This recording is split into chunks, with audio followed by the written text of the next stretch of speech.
Nous avons le choix, avancer à l'aveugle et tenter d'éviter le ravin, ou intégrer les énergies circulantes dans sa vie et atteindre sa cible. Utiliser les énergies circulantes de sa demeure, c'est vivre sur le chemin de la réussite dans toute sa splendeur.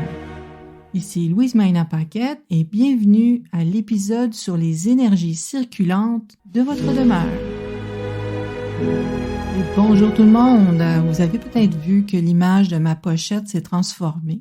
C'est pour l'occasion du défi J'envoie 2022. C'est une première dans le podcast francophone. Ce défi-là a été initié par l'Académie du podcast dont je fais partie.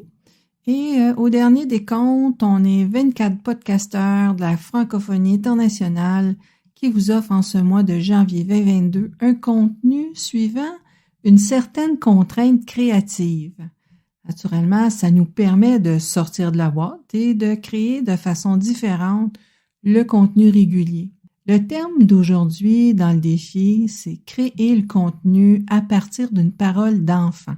Naturellement, quand on a des enfants, ça nous ramène plusieurs images. Je pars donc d'une expression de ma fille, du haut de ses presque 3 ans, dans un jadis au temps passé, qui me dit, alors que je changeais le poste de télé, elle me dit « Maman, reviens là où il jouait au chaudron. » C'était une joute de curling à la télé. Allons-y avec cette contrainte créative du mot chaudron et je vais lui donner une autre vocation tout au long de cet épisode sur la reconnaissance des secteurs de votre demeure qui devient pour l'occasion une série de chaudrons secteurs adjacents un à l'autre qui contiennent chacune une énergie différente. J'ouvre donc cet épisode en souhaitant que vous ayez vos priorités en tête, qui deviennent vos ingrédients pour l'occasion. Si ce n'est pas déjà fait, déposez sur papier le plan à l'échelle de votre résidence, à tout le moins mesurez l'orientation de la façade.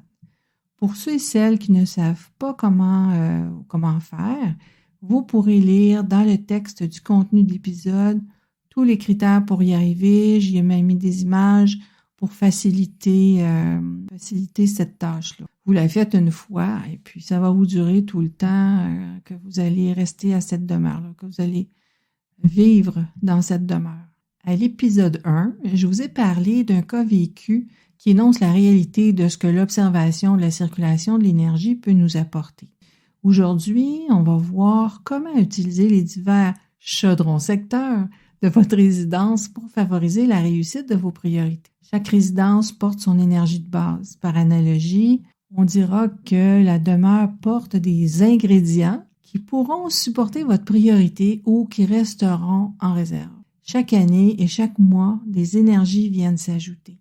Ces énergies-là sont plus rapides que ce que porte la version originale de la demeure. Selon le calendrier solaire, il nous reste encore 1 mois l'année 2021.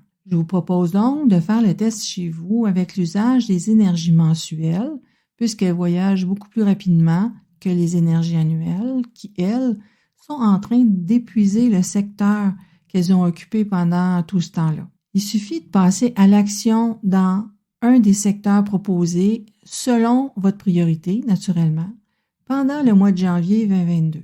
Alors voici brièvement les secteurs qui sont favorables à utiliser pour janvier 2022. Les énergies de prospérité à court terme, communément appelées le cash flow, se situent dans le secteur nord. Donc vous pouvez agréablement dresser votre budget ou avoir toute autre activité en étant dans ce secteur le plus souvent possible.